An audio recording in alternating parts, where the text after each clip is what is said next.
আজ গুরু পূর্ণিমা।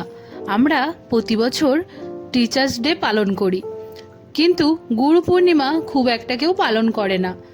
গুরু পূর্ণিমা অর্থাৎ যারা আমাদেরকে কিছু শিখিয়েছে তারাই কিন্তু আমাদের গুরু। তো তেমনই গুরু পূর্ণিমাটা আমাদের কিন্তু অবশ্যই পালন করা দরকার। আর আগে আমিও কিন্তু টিচার্স ডেটা পালন করতাম, কিন্তু এখন আর পালন করি না, যে থেকে ভক্তি জীবন এসেছি।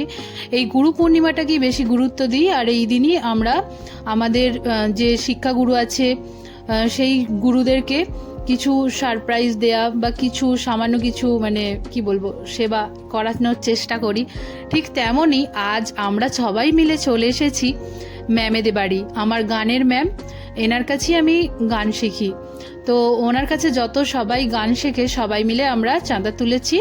চাঁদা তুলে তারপর এই যে কেকটা দেখতে পাচ্ছ, এই কেকটা আমরা অর্ডার করেছিলাম, ওই কেকটা নিয়ে এসেছি। আর বাদবাকি যেসব খাবার রান্না এখানে দেখতে পাচ্ছ সমস্ত কিন্তু এই যে কাকিমা, এই কাকিমাই রান্না করে নিয়ে এসেছে, এনে ম্যামকে আর কি দিয়েছে।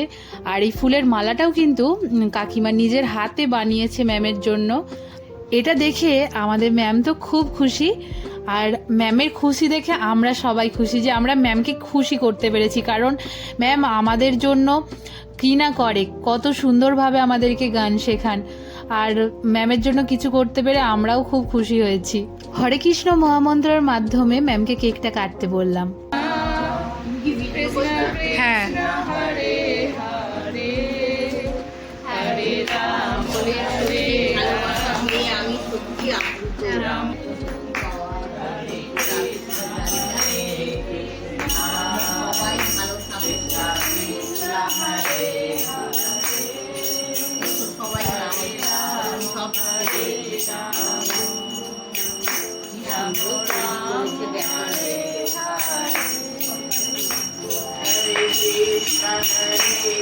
ইনি হলেন ম্যামের মা, আর এনাকেও ডাকা হলো। তারপর এখানে ম্যামকে ডেকে বসিয়ে সবাই মিলে একটা ছবি তুলছিলাম, বেশ মজাও হচ্ছিল। আর দেখো, একটা কথা বলি তোমাদের, এখানে যত সবাই আছে সবাই কিন্তু আমার গুরু। কারণ আমরা যখন কারো কাছ থেকে কিছু শিখি, যে যে মানুষের কাছ থেকে জীবনে কিছু শিখেছি সেই সবাই কিন্তু আমার গুরু। তাই এদের কাছ থেকেও আমি কিছু না কিছু সব সময়ই শিখেছি, তাই এরাও আমার গুরু। ভক্তি জীবন যারা কাটাচ্ছে তারাই এইটার মর্ম বুঝতে পারবে এই গুরু পূর্ণিমার। তা না হলে সবাই হয়তো হাসবে। আর কি বলবো বলো, গুরু পূর্ণিমা আমাদের কাছে সত্যিই বিশেষ একটা দিন। আর এই গুরু পূর্ণিমাটা যেমন আদার্সরা সবাই টিচার্স ডে হিসাবে পালন করে, হবে কিছুদিন বাদে, তো তখন পালন করবে, কিন্তু আমরা তখন পালন করব না, আমরা এখনই এটা পালন করলাম। আর ম্যামের মা এখানে সবাইকে একটু একটু করে কেক খাইয়ে দিচ্ছিল।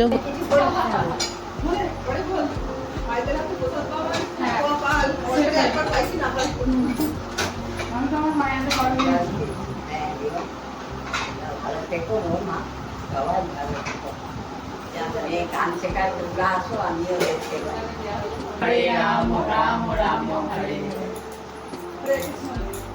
আমরা সবাই মিলে ম্যামকে একটা গিফট দিয়েছি ছোট্ট মতো, আর সেটা হলো করতাল। আর সেই করতালটা দেওয়ার কারণ হচ্ছে আমাদের ম্যাম কিন্তু রবীন্দ্রসঙ্গীত, নজরুল গীতি এবং ভক্তিগীতি এই সব রকম গানই কিন্তু শেখান। যখন আমরা নামহট্ট বই থেকে কোনো গান তুলি হারমোনিয়ামে, তখন যদি পাশ থেকে একটু করতাল বাজানো হয় তাহলে কিন্তু বেশ ভালো লাগে। কিন্তু ম্যামের কাছে করতাল ছিল না, যার কারণে সেটার অসুবিধা হতো, বারবার আমাদেরকে বাড়ি থেকে আনতে বলতেন ম্যাম। আর তাই আমরা সবাই মিলে ঠিক করেছি আজ আমরা একটা করতাল গিফট করি, যাতে ম্যামের কাছেও থাকবে, ম্যাম অন্য সময়তেও বাজাতে পারবে, আর আমরা যখন গান করব তখনও কিন্তু বাজাতে পারবে। তো ম্যাম গিফটটা পেয়ে খুবই খুশি হয়েছেন উনি।